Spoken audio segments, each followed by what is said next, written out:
अस्सलाम वालेकुम स्टूडेंट्स, कैसे हैं आप लोग। उम्मीद करती हूँ आप लोग खैरियत से होंगे। तो आज हम लोग जो करने वाले हैं वो एम डी कैटी के लिए मोस्ट इम्पॉर्टेंट है, क्योंकि अब जो हमारी सीरीज़ स्टार्ट होने वाली है उसमें हम लोग करेंगे मोस्ट इम्पॉर्टेंट पास पेपर के एम सी क्यूज़ जो कि आ चुके हैं मुख्तलिफ यूनिवर्सिटीज़ में, एम डी कैट में, ई कैट में। तो ये वीडियो बहुत इंपॉर्टेंट होने वाली है और इसमें हम लोग सारे चैप्टर्स को कवर करेंगे। फिलहाल तो इस वीडियो में हम एक ही चैप्टर को कवर करेंगे, लेकिन अपकमिंग वीडियोस के अंदर हम सारे चैप्टर को कवर करेंगे और सारे एमसीक्यूज़ को देखेंगे जो कि पास पेपर्स में आ चुके हैं। तो इसलिए आपको ये मिस नहीं करना। अच्छा, एक और बात कि अगर आप लोग ये जो हम एमसीक्यूज़ कर रहे हैं इसकी हार्ड कॉपी चाहते हो या सॉफ्ट कॉपी चाहते हो, तो हार्ड कॉपी के लिए आपको पे करना पड़ेंगे 2000 रुपीज़। और अगर आप लोग चाहते हो कि आप इसकी सॉफ्ट कॉपी या मतलब आप इसकी पीडीएफ चाहते हो, तो उसके लिए आपको 400 रुपीज़ पे करने पड़ेंगे। और अगर आपको ये चाहिए तो उसके लिए आपको इधर जो नंबर गिवन है मैं दिखा देती हूँ। यहाँ पे नंबर गिवन है, ठीक है, ये रहा वो नंबर 034080577780। तो आप इस नंबर पे कांटेक्ट करके इन दोनों तरीके से किसी भी तरीके से आप लेना चाहो तो आप इसको हासिल कर सकते हो। हार्ड कॉपी के लिए आपको 2000 रुपीज़ पे करने पड़ेंगे, सॉफ्ट कॉपी या मतलब पीडीएफ के लिए आपको 400 रुपीज़ पे करने पड़ेंगे। और इसके अलावा अगर आप लोग प्रिपरेशन करना चाहते हो और प्रिपरेशन के लिए ग्रुप में ऐड होना चाहते हो, तो ग्रुप की फ़ीस जो है वो 4500 रुपीज़ है। और यहाँ पे आपको पूरी प्रिपरेशन करवाई जाएगी, सारी की सारी चीज़ें आपको हर सब्जेक्ट के हिसाब से करवाई जाएंगी। सारे पास पेपर्स, हर टेक्निक ट्रिक्स सब कुछ आपको सिखाया जाएगा।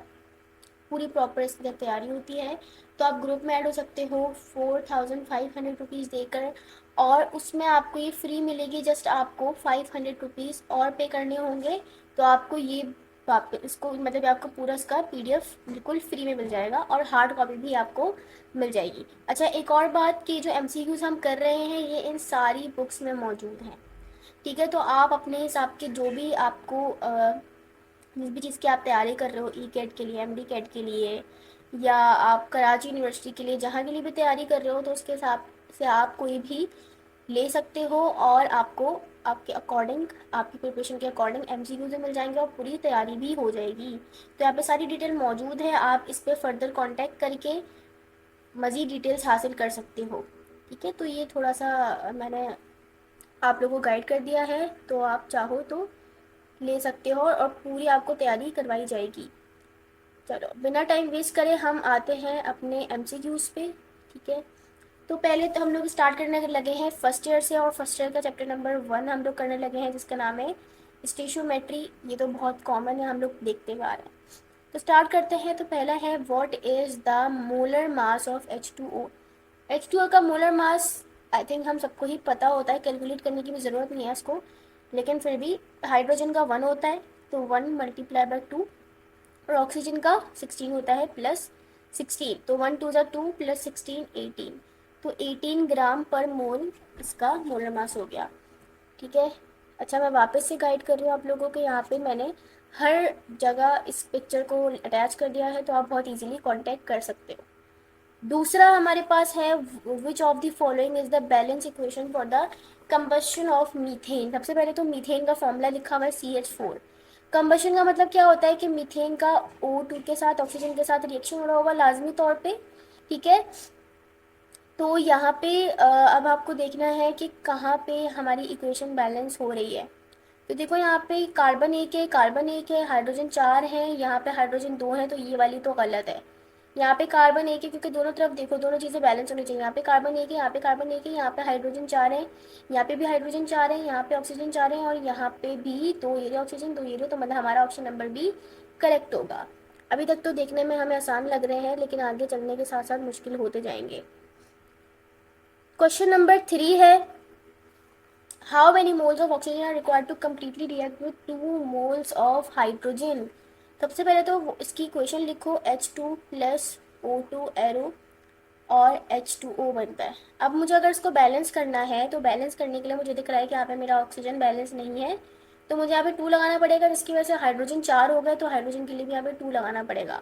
तो अगर हाइड्रोजन के हम 2 मोल्स ले रहे हैं तो उसके साथ हमें ऑक्सीजन का 1 मोल लेना पड़ेगा, तो ही ये रिएक्शन होगा।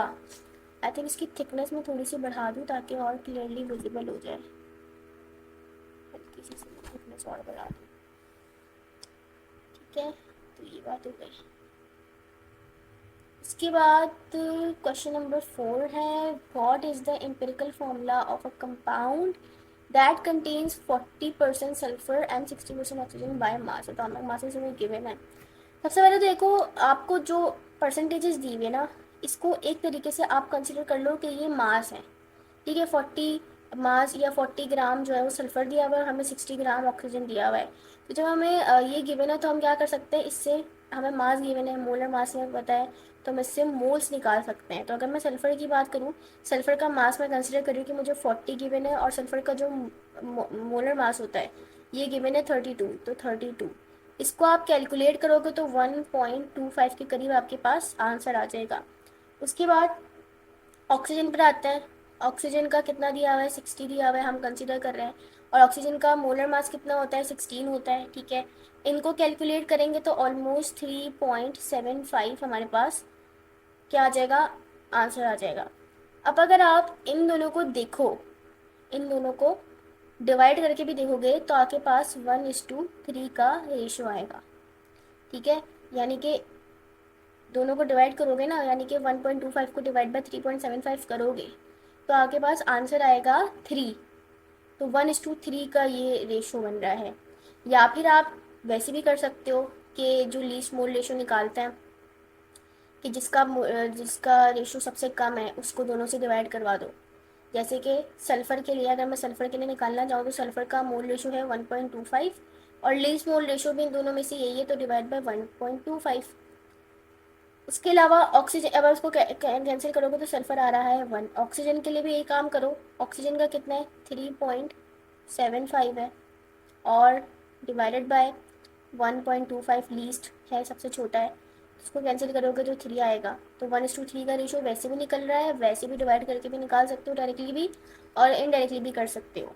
तो इससे हमें क्या पता चल रहा है कैलकुलेट करने से कि हमारे पास SO3 आ रहा है आंसर, लेकिन SO3 तो यहाँ पे है नहीं, तो इसका मतलब यहाँ पे थोड़ी सी मिस्टेक हुई है, तो हमारे पास ये करेक्ट आंसर होगा।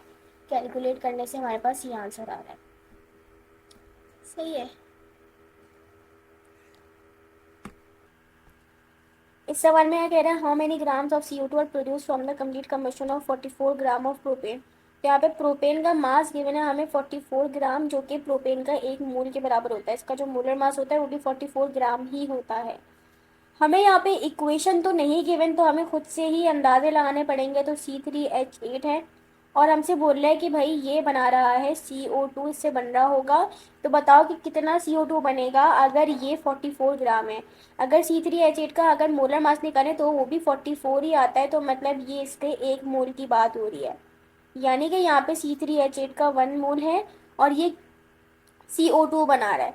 अब अगर मैं इक्वेशन को देख के बैलेंस करूँ तो मुझे यहाँ पे दिख रहा है कि कार्बन 3 है और इस तरफ कार्बन को बैलेंस करने के लिए मुझे यहाँ पे 3 लगाना पड़ेगा, ठीक है। बाकी किसी चीज़ की बात नहीं हो रही, वाटर की बात नहीं हो रही, तो हम इसलिए वाटर को नहीं देंगे, सिर्फ हम कार्बन डाइऑक्साइड की बात हो रही है तो सिर्फ इस पर फोकस करेंगे। तो C3H8 है और यहाँ पे C3H8 हो गया, यहाँ पे कार्बन बैलेंस कर लिया मैंने इसको देख के। अब मुझे पता है कि अगर मेरे पास 1 मोल ऑफ CO2 होता है तो उसका कितना मोलर मास होता है, 44 होता है एक CO2 का। तो अगर 3 होंगे तो मतलब आप 44 को मल्टीप्लाई बाय 3 कर दो। आप 44 को मल्टीप्लाई बाय 3 करोगे तो 132 ग्राम आपके पास आंसर आएगा।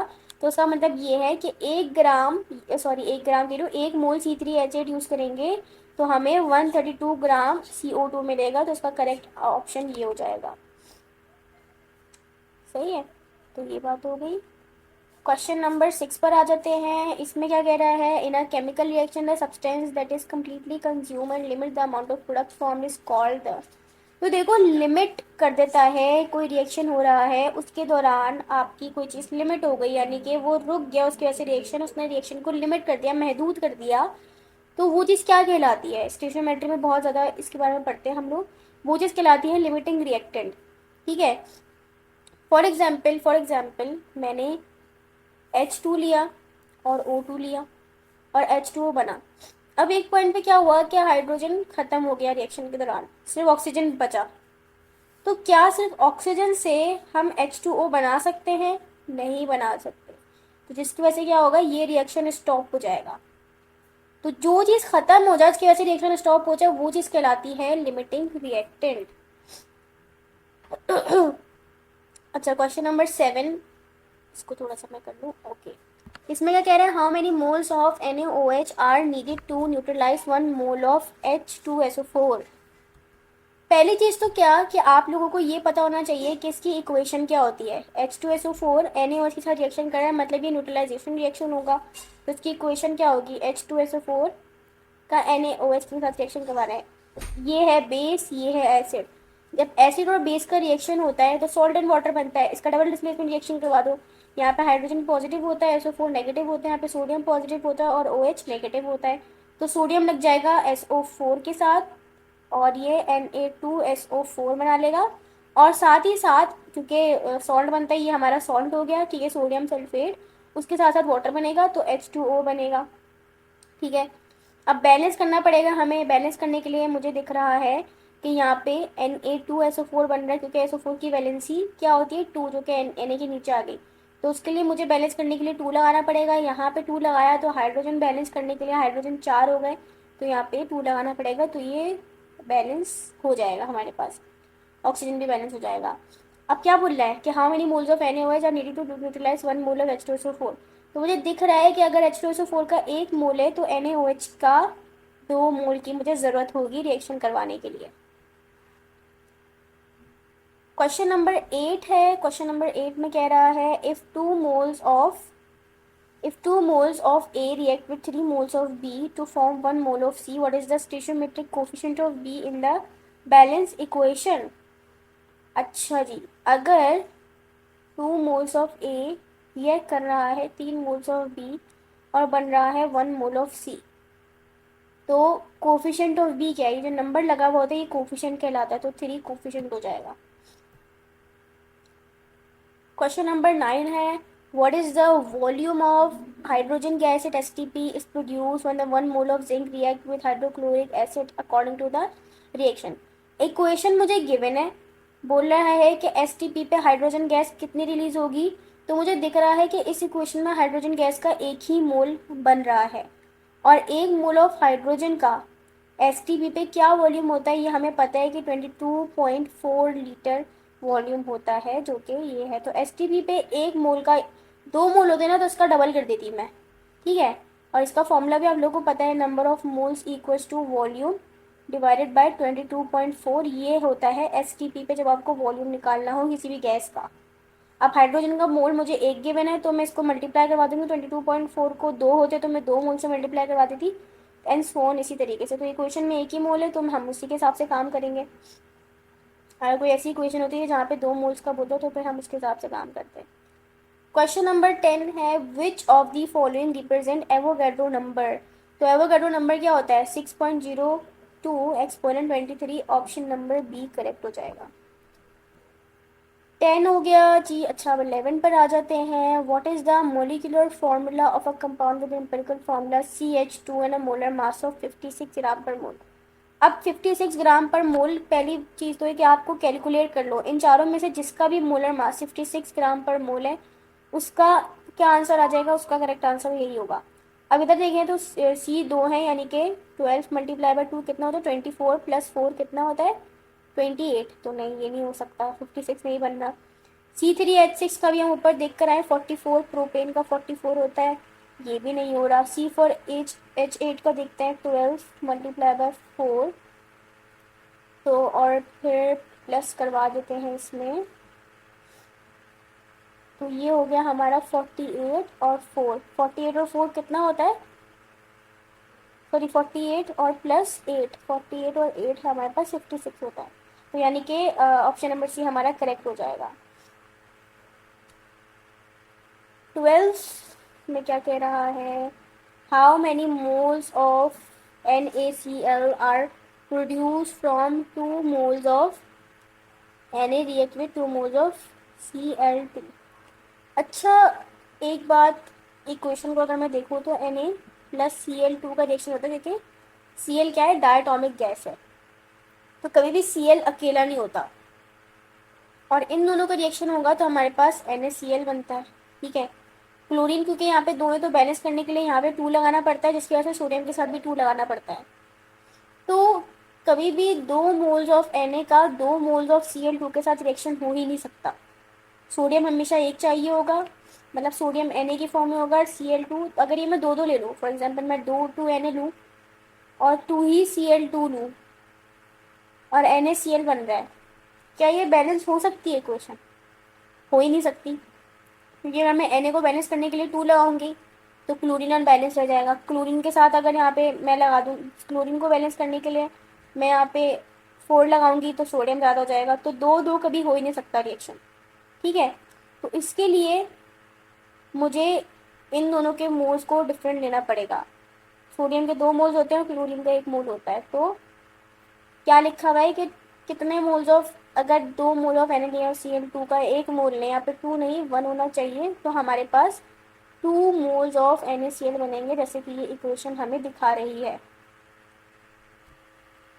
नेक्स्ट हमारे पास 13 है, इसमें क्या कह रहा है, इसको थोड़ा सा, अच्छा इसमें क्या कह रहा है, what is the percentage composition of carbon in methane. अब इसके लिए अगर मैं एक शॉर्ट ट्रिक की बात करूं तो मुझे पता है कार्बन का मोलर मास क्या होता है, 12 होता है, हाइड्रोजन का मोलर मास क्या होता है, 1 होता है, लेकिन हाइड्रोजन यहाँ पे 4 है, तो मल्टीप्लाई बाय 4, यानी कि यहाँ पे 4 हाइड्रोजन का मोलर मास आ रहा है टोटल और कार्बन का 12 आ रहा है। ठीक है, अब मुझे कार्बन का निकालने का बोला हुआ है ना, अब मुझे कार्बन का निकालने का बोला है, तो इसके लिए क्या करूँ मैं, देखो जिसका निकालना है ना, परसेंटेज निकालने के लिए क्या करते हैं कि obtain marks divide by total marks, जिसका निकालना है वो लो, ले लिया, और जिसमें से निकालना है वो ले लो। किस में से निकालना है, CH4 में से। CH4 का क्या बनेगा टोटल मोलर मास, 12 कार्बन का, 4 हाइड्रोजन का, 12 प्लस 4 कितने होते हैं, 16 होते हैं, डिवाइडेड बाय 16, डिवाइड करोगे तो आपके पास मल्टीप्लाई बाय 100 कर लेना तो 75% आंसर आ जाएगा, तो यहाँ पर 75%। और यह सबके लिए है, किसी भी निकालने का आ जाए तो शॉर्ट तरीके से ऐसे निकाल सकते हो। इसमें देखो क्या कह रहा है, if 4 moles of aluminium react with excess of oxygen, how many moles of Al2O3 are deform. देखो इक्वेशन हमें ज़रूरी नहीं कि हमेशा पूरी इक्वेशन आती हो, हमें ये बोला जा रहा है कि भाई एल्यूमिनियम है, ठीक है, ये ऑक्सीजन के साथ रिएक्शन कर रहा है, ऑक्सीजन से हमें लेना देना नहीं है क्योंकि वो एक्सेस ऑफ ऑक्सीजन है, हमें उसकी कोई क्वांटिटी वगैरह नहीं बताई। एल्यूमिनियम रिएक्शन कर रहा है और वो क्या बना रहा है, Al2O3, Al2O3 बना रहा है। ठीक है, अब Al2O3 ये बना रहा है और कितना बोला जा रहा है कि 4 मोल एल्यूमिनियम के इस्तेमाल हो रहे हैं। अगर एल्यूमिनियम के मैं 4 मोल इस्तेमाल करूँगी तो यहाँ बैलेंस करने के लिए मुझे 2 लगाना पड़ेगा ताकि यहाँ पे भी 4 हो जाए, तो इसका मतलब क्या है कि अगर 4 एल्यूमिनियम के मोल्स हम इस्तेमाल करेंगे तो हमें 2 moles of aluminium, 2 moles of aluminate मिलेगा, तो 2 मोल्स हमारा करेक्ट आंसर हो जाएगा। कॉन्सेप्ट से करना है, यहाँ पर ट्रिक्स इस्तेमाल होंगी, पूरा पूरा सॉल्व करोगे ना तो मसला बन जाएगा। अच्छा 15 है, which of the following is a limiting reactant when 5 moles of H2 reacts with 3 moles of N2 to form NH3। सबसे पहले तो इक्वेशन देखो, इक्वेशन क्या कह रही है कि अगर नाइट्रोजन का 1 मोल है तो इसको हाइड्रोजन के 3 मोल्स चाहिए तो NH3 बनेगा।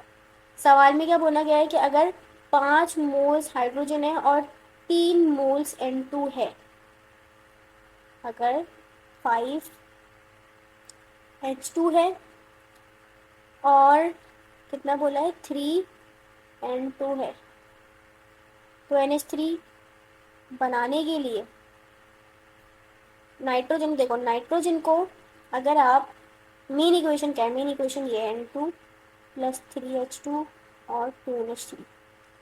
मुझे दिख रहा है कि अगर एक नाइट्रोजन है तो उसके लिए 3 हाइड्रोजन की ज़रूरत है, तो अगर 3 नाइट्रोजन होंगे तो उसके लिए कितने हाइड्रोजन की ज़रूरत होगी, एक के लिए 3 की ज़रूरत है, 2 के लिए 6 की ज़रूरत होगी और 3 के लिए 9 मोल्स ऑफ हाइड्रोजन की ज़रूरत होगी, लेकिन यहाँ पे हमें 5 मोल्स ऑफ हाइड्रोजन दिए हुए हैं।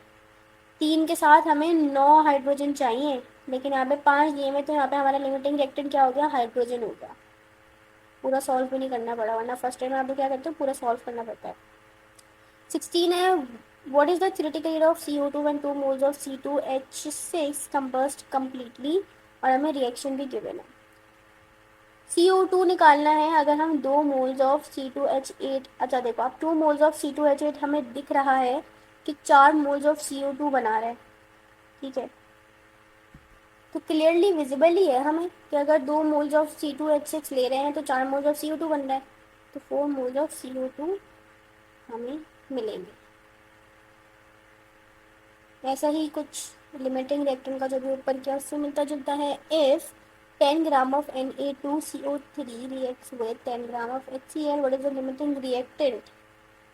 अच्छा जी, 10 ग्राम दोनों के दिए गए हमें।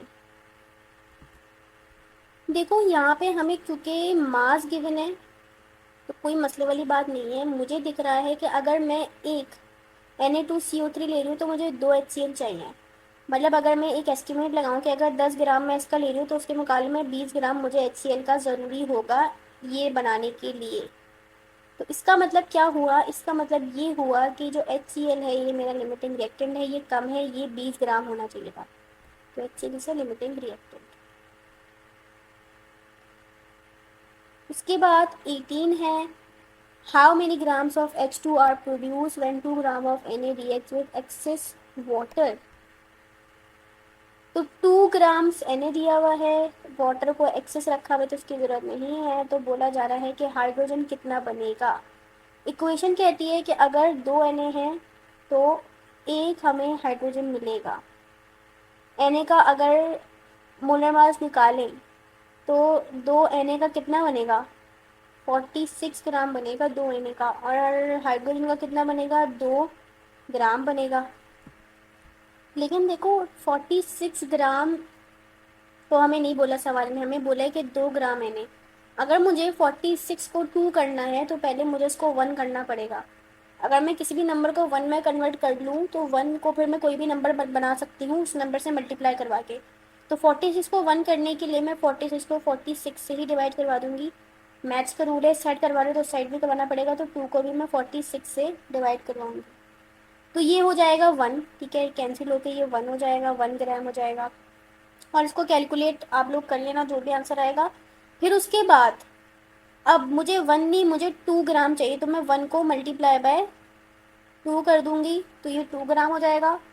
इसको करूँगी तो उसको भी मल्टीप्लाई बाय 2 कर दूंगी, तो क्या हो जाएगा, 2 2 ज़ा 4, और 4 डिवाइड बाय 46 करोगे तो आपके पास आंसर आ जाएगा जो कि ऑलमोस्ट इक्वल होगा 0.1 ग्राम के। जिस तरीके से हम लोग स्टेशनमेट्री में मोल्स के साथ करते थे वही काम आप मास के साथ भी कर सकते हो, इसमें कोई मसले वाली बात नहीं है। Which of the following statement is true about, थोड़ा सा which of the following statement is true about a balanced chemical equation that number of moles of reactant products are equal. ज़रूरी नहीं है कि इक्वल हो, तो number of atoms of each element is the same on both sides of the equation. ये वाली बात सही है, हम यही करते हैं ना, जब बैलेंस करते तो हम दोनों साइड देखते हैं कि क्या दोनों side equal number of moles आ रहे हैं दोनों के, तो फिर हम इस हिसाब से बैलेंस कर रहे होते हैं। What volume of NH3 gas at STP is produced when 2 mole of N2 reacts with 6 mole of H2? 2 mole of N2 का रिएक्शन हो रहा है 6 मोल ऑफ H2 के साथ, तो फिर अगर 1:3 का रेशियो तो 2:6 का रेशियो होगा, तो कितने मोल्स हमें मिलेगा, हमें 2 मोल्स मिलने यहाँ पे, अगर हमें 2 मोल्स मिल रहे हैं तो फिर NH3 को बैलेंस करके देखते हैं। 2 2 ज़ा 4, तो यहाँ पे मतलब 4 लगाना पड़ेगा और बैलेंस हो गई, तो 4 मोल्स हमें मिल रहे होंगे NH3 के, ठीक है। और अब जब आप 4 को मल्टीप्लाई करोगे 22.4 से तो आपको आंसर मिलेगा तो यहाँ पे जो आंसर आएगा वो 89.6 के करीब आएगा, 89.6 लीटर, जो कि यहाँ पे ऑप्शंस में अवेलेबल नहीं है। तो हमारा करेक्ट आंसर ये होगा। ठीक है, यहाँ पे मैक्सिमम 44.8 गिवन है। 44.8 जब होता जब हम 2 मोल्स में निकालते हैं, इस इक्वेशन के हिसाब से निकालते हैं, लेकिन यहाँ पे मैं बोला गया है कि 2 मोल्स N2 है और 6 मोल, तो उसके हिसाब से हमें 4 मोल्स NH3 मिलेंगे। तो फिर अब इसमें कह रहा है कि आपको 8 ग्राम आपको दिया हुआ है हाइड्रोजन, और आपको बोला जा रहा है कि कितना बनेगा H2O अगर हम 8 ग्राम हाइड्रोजन लें।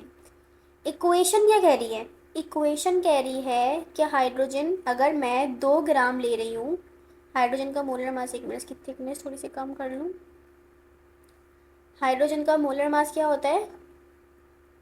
देखो 1:1 का रेशो है ना, 2 1 से 1 बनेगा, 2 से 2, 3 से 3। अगर मैं 2 ग्राम हाइड्रोजन ले रही हूँ तो मुझे इससे वाटर कितना मिल रहा है? 18 ग्राम। 1 से 1 मोल मिल रहा है, 2 से 2 मोल मिलेंगे। अगर मैं बोला जा रहा है कि 8 ग्राम अगर मैं ले लूँ हाइड्रोजन को, मुझे 8 ग्राम लेना है, तो 8 ग्राम करने के लिए वही ऊपर जो हमने काम करा, हम यहाँ पे भी वही काम करेंगे। क्या करेंगे कि मुझे 2 नहीं, मुझे 8 करना है। तो मैं क्या करूँ, पहले मैं इसको बना दूँ 1, तो 2 को 2 से डिवाइड कर दो। यहाँ करो तो यहाँ पे भी करना पड़ेगा, ये बन जाएगा 1, ठीक है, और ये हो जाएगा 9, ठीक है। अब मुझे क्या करना है, मुझे सवाल में बोला गया कि 8 ग्राम, तो ये 1 को मैं मल्टीप्लाई बाय 8 कर दूंगी ताकि मेरे पास ये 8 ग्राम हो जाए। इसको मल्टीप्लाई बाय 8 करा है तो इसको भी मल्टीप्लाई बाय 8 करूँगी, तो 9 8 जा क्या होता है, 9 8 जा होता है 72, तो 72 ग्राम मेरे पास करेक्ट आंसर आ जाएगा। यूनिटी मेथड लगाने का काम किया मैंने यहाँ पे। 22nd है, what is the mass percent of oxygen in CO2।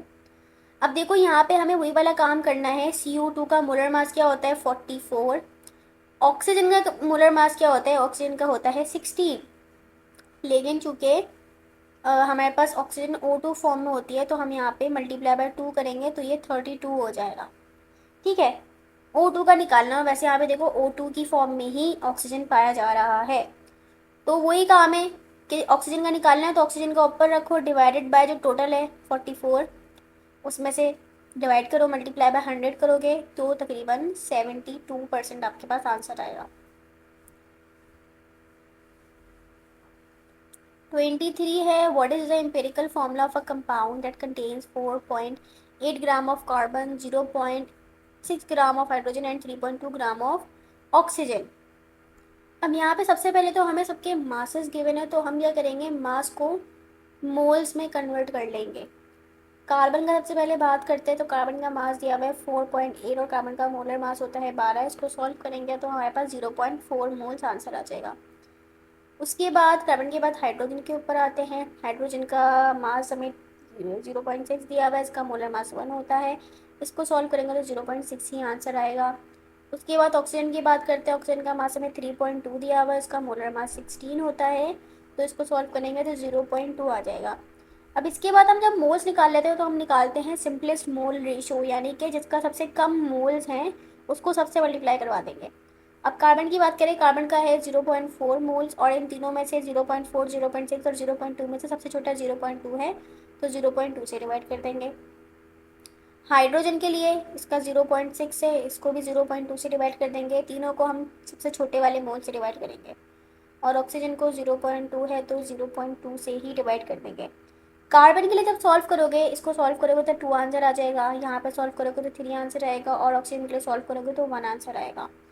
तो अगर देखा जाए तो फॉर्मूला हमारे पास क्या बन रहा है, एम्पिरिकल फॉर्मूला हमारे पास बन रहा है C2H3 और O1 बन रहा है। बेसिकली ये फॉर्मूला बन रहा है, लेकिन हमारे पास ऑप्शन में ऐसा कोई भी नहीं दिया हुआ, तो हम नन ऑफ दिस पे टिक करेंगे। ओके, सॉल्व करने में हमारे पास ये आंसर आ रहा है,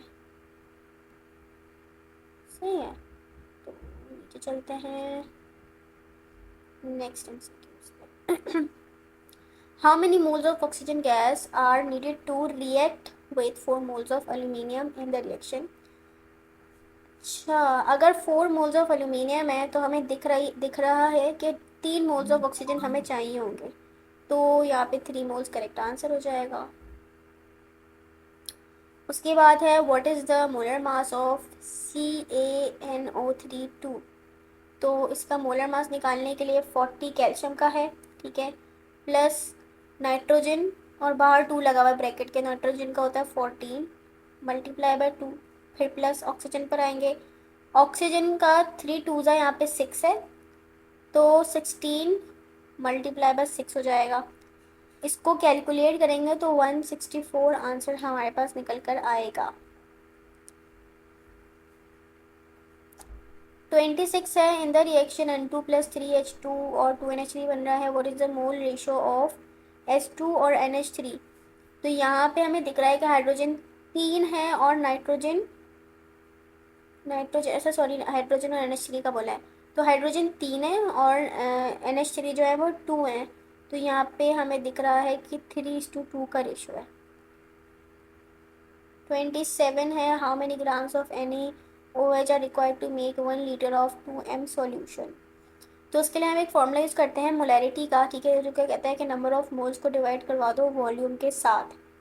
अब हमें यहाँ पे हाउ मेनी ग्राम्स बोला है, तो उसका मतलब है हम मोल्स निकालेंगे। मोल्स निकालने के बाद हम बहुत आसानी से मास निकाल सकते हैं। वॉल्यूम हमें पता है, तो मोल्स के लिए फॉर्मूला क्या हो जाएगा, मोलैरिटी से मल्टीप्लाई हो जाएगा वॉल्यूम। मोलैरिटी हमें गिवन है 2, उसको मल्टीप्लाई करेंगे वॉल्यूम से। वॉल्यूम इस फॉर्मूले में हमेशा डेसीमीटर क्यूब या फिर लीटर में होना चाहिए, ठीक है। तो नंबर ऑफ मोल्स हमारे पास निकल कर आ जाएंगे 2। मास निकालना है, ठीक है, मास किसका निकालना है, NaOH का मास निकालना है। NaOH का मोलर मास होता है, कैलकुलेट करके देख लेना, 40 होता है। तो मास निकालने के लिए क्या करेंगे, नंबर ऑफ मोल्स को मल्टीप्लाई करवा देंगे, ठीक है। मास निकालना है तो नंबर ऑफ मोल्स को मल्टीप्लाई करवा देंगे मोलर मास से। नंबर ऑफ मोल्स 2 है, मोलर मास इसका 40 है, तो 80 ग्राम आंसर आ जाएगा। 28, if 10 gram of H2 reacts with 20 gram of O2, what is the limiting reactant। अच्छा जी, पहले तो हम देखते हैं इन दोनों के अंदर बोला जा रहा है कि 10 ग्राम यहाँ पे हाइड्रोजन है और ये रिएक्शन कर रहा है 20 ग्राम ऑक्सीजन के साथ, ठीक है। अगर मैं इन दोनों के मास को मोल्स में कन्वर्ट कर लूँ तो मेरे लिए बहुत आसान हो जाएगा, ठीक है। तो हाइड्रोजन के लिए अगर बात की जाए तो हाइड्रोजन का मास 10 है और उसका मोलर मास 2 होता है, ठीक है। H2 का, ऑक्सीजन का मोलर मास 20 दिया हुआ है, इसका मोलर मास 32 होता है।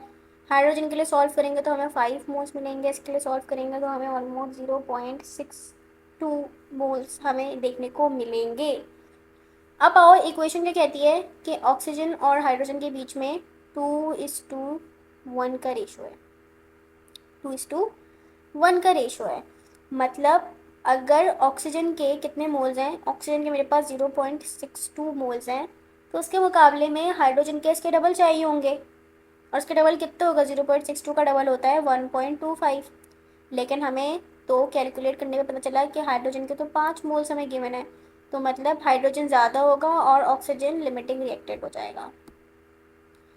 मतलब ऑक्सीजन के ख़त्म हो जाएगा लेकिन हाइड्रोजन फिर भी बचा रहेगा। How many molecules are in 0.5 moles of CO2। तो मॉलिक्यूल्स निकालने के लिए एक फॉर्मूला होता है, मॉलिक्यूल्स निकालने के लिए एक फॉर्मूला होता है कि नंबर ऑफ मोल्स को आप मल्टीप्लाई करवा दो एवोगैड्रो नंबर से। नंबर ऑफ मोल्स कितने दिए हुए हैं, 0.5, एवोगैड्रो नंबर क्या होता है 6.02 और एक्सपोनेंट 23। इन दोनों को मल्टीप्लाई करवाओगे तो आंसर आ जाएगा 3.01 एक्सपोनेंट 23। और वैसे भी देखो ना 0.5, क्योंकि देखो ये वाली वैल्यू तो सेम है। 6.02 को 0.5 से मल्टीप्लाई करवाओ, जब हम 0.5 को किसी भी नंबर से मल्टीप्लाई करवाते हैं तो उसकी वैल्यू को हाफ कर देता है। 6 का आधा क्या होता है, 3 होता है, 2 का आधा 1 होता है, तो इसलिए 3.01 आ गया। तो कैलकुलेटर के बगैर भी ये हो सकता है।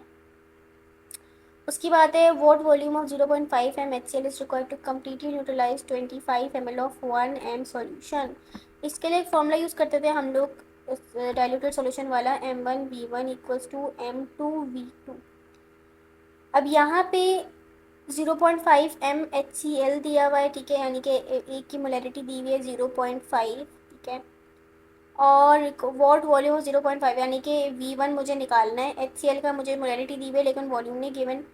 उसके बाद M2 की अगर बात करें तो M2 ये गिवन है NaOH का, ठीक है, 1 गिवन है, और वॉल्यूम 25 ml गिवन है, तो मल्टीप्लाई बाय 25 हो जाएगा। 25 V1 निकालना, तो 0.5 को वहाँ भेज देंगे, यहाँ मल्टीप्लाई हो रहा है, वहाँ जाके डिवाइड हो जाएगा, तो V1 equals to 25 divided by 0.5। इसको डिवाइड करोगे तो 50 ml आंसर आ जाएगा, ठीक है। एक बात हमेशा याद रखना कैलकुलेशन करते वक्त, जब आप 0.5 को किसी वैल्यू से मल्टीप्लाई करोगे तो वो उस वैल्यू को आधा कर देता है, लेकिन आप 0.5 को किसी वैल्यू से डिवाइड करते हो ना तो वो उस वैल्यू को डबल करते हैं। जैसे भी हमने ऊपर एक MCQs किया, इसमें मैंने 0.5 को 6.02 से मल्टीप्लाई करवाया था, तो उसने क्या करा, इसको आधा कर दिया, 3 बना दिया। लेकिन नीचे जब मैंने किसी वैल्यू को 0.5 से डिवाइड करवाया तो उसकी वैल्यू को डबल कर देगा, 25 का डबल होता है 50। तो इस तरीके से ना ये कुछ कैलकुलेशंस होती हैं, क्योंकि मोस्टली क्या होता है कि कैलकुलेटर बच्चों को अलाउ नहीं होता, तो ये छोटी छोटी ट्रिक्स पता होनी चाहिए, ठीक है। What is stoichiometry primarily concerned with the speed of chemical reaction, नहीं, स्पीड से तो कोई ताल्लुक नहीं स्टेशियोमेट्री का। The study of chemical bonds, study of chemical bonds ही हम नहीं करते स्टेशियोमेट्री के अंदर। The measurement of quantities in chemical reaction, हाँ, द मेजरमेंट ऑफ क्वांटिटीज़ हम ज़रूर कर रहे होते हैं, रिएक्टेंट और प्रोडक्ट की कैलकुलेशन कर रहे होते हैं कि ये इतना है तो वो कितना बनेगा, वो इतना है तो ये कितना, इस तरीके से हम कैलकुलेशंस कर रहे होते हैं। 32 है, इन the reaction 2H2 plus O2 2H2O बन रहा है। What is the mole ratio of hydrogen to water, तो हाइड्रोजन का दिख रहा है हमें 2 मोल है, वाटर का भी 2 मोल है, ठीक है। तो 2:2 का रेशो कह लो, या हम 1:1 भी कह सकते हैं, ठीक है। तो 2:2 या 1:1, तो 1:1 ज़्यादा सिंप्लीफाइड लगेगा, हमें ज़्यादा अच्छा लगेगा। 33 है, if a moles of 4 moles of H2 react with O2, how many moles of H2 produce according to the reaction. चलो इसको लिख के देख लेते हैं हम लोग। H2 O2 और H2O बन रहा है, बोला जा रहा है कि आप 4 ले लो हाइड्रोजन, अब आप रिएक्शन करवाओ। तो हाइड्रोजन यहाँ आपने 4 लिए, तो आपको यहाँ पे भी 4 लगाना पड़ेगा। अगर आप यहाँ पे 4 लगाओगे तो हाइड्रोजन बैलेंस हो गया, लेकिन ऑक्सीजन का साथ मसला हो गया, ऑक्सीजन को बैलेंस करने के लिए यहाँ पे 2 लगाना पड़ेगा। तो ये क्वेश्चन हमारे पास निकल कर आएगी। अब सवाल दोबारा से रीड करते हैं कि अगर 4 मोल्स रिएक्ट कर रहा है ऑक्सीजन के साथ तो कितने मोल्स H2O के बनेंगे। तो हमें दिख रहा है कि 4 मोल्स ही बनेंगे, तो 4 moles is the correct answer. 34 है ना, balance chemical equation, the coefficient indicate the, तो किसी भी केमिकल इक्वेशन में जो कोफिशिएंट होता है, कोफिशिएंट क्या होता है, ये जो नंबर है, ये जो नंबर हम लगाते हैं ना, यहाँ पे ऑक्सीजन के साथ 2 है, वाटर के साथ 4 लगा हुआ है, इसे हम कहते हैं कोफिशिएंट। तो कोफिशिएंट क्या बता रहा होता है, रिलेटिव मासेस, मास तो नहीं बता रहा होता, नंबर ऑफ मॉलिक्यूल ज़रूर बता रहा होता है कि हाइड्रोजन के कितने मॉलिक्यूल्स हैं, या दोनों उसके, मतलब नंबर ऑफ मॉलिक्यूल्स बता रहा होता है basically. What is limiting reactant in a chemical reaction, जो चीज़ पहले ख़त्म हो जाए जिसकी वजह से रिएक्शन रुक जाए, ये ऊपर ही हम डिटेल में देख चुके हैं। तो the reactant that runs out first, जो पहले ख़त्म हो जाए। If 5 gram of NaOH are required to completely utilize 5 gram of HCl, what is the mole ratio of NaOH? तो मोल रेशो बताना है। मोल रेशो के लिए हमें इक्वेशन पता होनी चाहिए कि NaOH और HCl का जब रिएक्शन हो रहा है तो ये बनाते हैं NaCl सॉल्ट, और साथ में वाटर बनाते हैं। तो मोल रेशो चेक करूँ क्या है, NaOH और HCl का मोल रेशो है, इसका भी 1 है, इसका भी 1 है, क्योंकि इसके साथ कुछ नहीं लगा हुआ तो 1 है, इसके साथ भी कुछ नहीं लगा हुआ तो 1 है, तो मतलब इनका 1:1 का रेशो है। सही है। दूसरी चीज़ क्या है, इन the reaction N2 + 3H2 2NH3 how many grams of H2 are required to react with 28 gram of N2। अच्छा, तो इक्वेशन क्या होती है, H2 + N2 और NH3 बना रहे। बैलेंस करने के लिए हम क्या करते हैं, N2 को बैलेंस करने के लिए यहाँ 2 लगाते हैं और यहाँ पे हम लगाते हैं 3। ठीक है, N2 + 3H2 और 2NH3 बनता है। अब बोला जा रहा है कि अगर आप 28 ग्राम N2 ले रहे हो, हम बिल्कुल 28 ग्राम N2 ले रहे हैं, तो कितने ग्राम हमें हाइड्रोजन लेना पड़ेगा।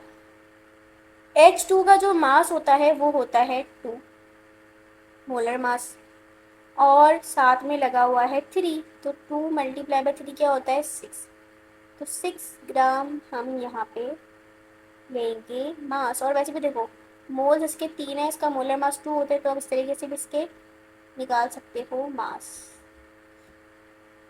अच्छा, 38 की बात करें, 38 में कह रहा है which of the following statement about stoichiometry is true. Stoichiometry only applicable on the reaction involving gases, ऐसा कुछ भी नहीं है, हर चीज़ पे एप्लीकेबल है। Stoichiometry does not account for conservation of mass, ये भी बिल्कुल गलत बात है। Stoichiometry help predict the amount of product form in amount of predict the amount of product form in the reaction, ये हम कह सकते हैं। और ये वाली बात भी, नीचे वाली बात भी गलत है, तो इसलिए मैं इसको करेक्ट ऑप्शन चूज करूँगी। 39 है, given the balance equation 2Al + 3Cl2 और 2AlCl3 how many moles of AlCl3 are produced from 6 moles of Al। इसकी इक्वेशन को हम दोबारा से लिखते हैं और फिर इसको दोबारा से जैसा बोला जा रहा है ना उस हिसाब से हम बैलेंस करते हैं। 2AlCl3, अब क्या बोला जा रहा है, अगर मैं 6 मोल्स, वापस से लिखते हैं, मैं 6 Al ले रही हूँ और 3, अच्छा 6 के साथ तो 3 नहीं यूज होंगे, 6 Al ले रही हूँ और मेरे पास AlCl3 बन रहा है, तो इससे मुझे लगाना पड़ेगा 6, क्योंकि Al को बैलेंस करने के लिए मैं 6 लगाऊंगी। और अगर क्लोरीन की बात की जाए Cl2, तो Cl2 को बैलेंस करने के लिए क्या लगाना पड़ेगा, यहाँ पे मुझे लगाना पड़ेगा 6 × 6 = 3 × 18, तो 2 9 से 18 होता है, तो यहाँ 9 लगाना पड़ेगा। तो खैर हमारा क्लोरीन से तो लेना देना नहीं है, बोला जा रहा है कि 6 अगर Al है तो 6 ही AlCl3 के मोल्स बनेंगे। उसके बाद 40 and the last MCQs of today's lecture. If you start with 4 moles of A and 5 moles of B in the reaction, what is the limiting reactant? Equation को लिखते हैं कि अगर 4 moles of A मैंने लिए हैं और 5 moles of B लिए हैं और मेरे पास AB2 बन रहा है, तो मुझे दिख रहा है कि इन दोनों का आपस में 1:2 का रेशो है। यानी कि अगर A 1 है तो B इसके मुकाबले में डबल होना चाहिए। मुझे यहाँ पे अगर A 4 दिए हुए तो B यहाँ पे लाजमी तौर पे 8 होने चाहिए थे, लेकिन मुझे 5 दिए हुए हैं, तो इसका मतलब B हमारा लिमिटिंग रिएक्टेंट होगा।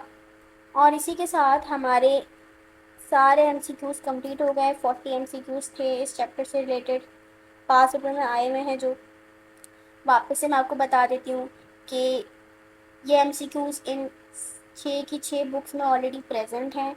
अगर आप इन बुक्स की हार्ड कॉपी चाहते हो जो कि आपकी प्रिपरेशन के लिए बेस्ट है, तो उसकी प्राइस है ओनली 2000 रुपीज़। अगर आप इसकी सॉफ्ट कॉपी चाहते हो, आप PDF चाहते हो, तो उसकी प्राइस है ओनली 400 रुपीज़। उसके अलावा अगर आप एनी इंग्लिश सेंटर के ग्रुप में ऐड होना चाहते हो और वहाँ पे अपनी पूरी तैयारी करना चाहते हो, कम वक्त में अच्छी तैयारी करना चाहते हो, तो उसके लिए मैं यहाँ पे आपको जूम करके नंबर दिखा देती हूँ। यहाँ पे नंबर गिवन है, इस नंबर पे कांटेक्ट करके आप खुद को ग्रुप में ऐड करवा सकते हो, जिसकी फ़ीस है 4500 रुपीज़। ठीक है, इस ग्रुप में ऐड हो गया, इसमें आपको तमाम मटेरियल मिल जाएगा। इस ग्रुप में ऐड होने के बाद अगर आप ये इसकी हार्ड कॉपी चाहते हो, तो जैसे आपको 500 रुपीज़ और पे करने पड़ेंगे और आपको इसकी हार्ड कॉपी मिल जाएगी आपके घर पे। तो अगर आपको ऑर्डर करना है तो आप इस नंबर पर कांटेक्ट करके इस बुक को ऑर्डर कर सकते हो और अपनी तैयारी को बहुत बेहतर कर सकते हो। तो इसी के साथ हम अपनी आज की वीडियो को एंड करते हैं। फिर इंशाल्लाह नेक्स्ट वीडियो जो है उसमें हम लोग फिर नेक्स्ट चैप्टर को देखेंगे। ठीक है, तो इसी के साथ अल्लाह हाफिज़।